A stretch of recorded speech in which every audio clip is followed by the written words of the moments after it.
പാപ്പുവിൻ്റെ അമ്മച്ചിയുടെ ചാനലിലേക്ക് എല്ലാവർക്കും സ്വാഗതം. ഇന്ന് ഞാൻ ഇവിടെ തയ്യാറാക്കാൻ പോകുന്നത് ഈസി ആയിട്ടൊരു യോഗർട്ടാണ്, മൾബറി യോഗർട്ട്.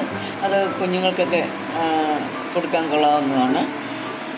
അപ്പം ഞാനതങ്ങനെ 3 ചേരുവയുള്ളൂ: യോഗർട്ടും പഞ്ചസാരയും മൾബറിയും. അപ്പോൾ ഈസി ആയിട്ട് നമുക്കത് എങ്ങനെ ഉണ്ടാക്കുമെന്ന് നോക്കാം.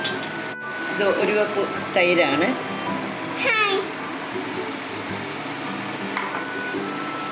3 സ്പൂൺ പഞ്ചസാര, ഒരു 4 മൾബറി. ഇതിട്ട് നല്ലതായിട്ട് ഒന്ന് മിക്സ് ചെയ്യും.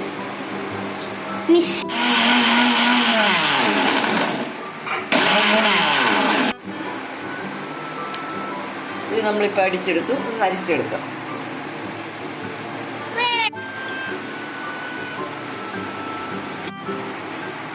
ഇത് യോഗർട്ട് കഴിക്കാത്ത കുട്ടികൾക്ക് അവരെ നല്ല ടേസ്റ്റോടെ ഇത് കൊടുക്കാൻ നല്ലതാണ്.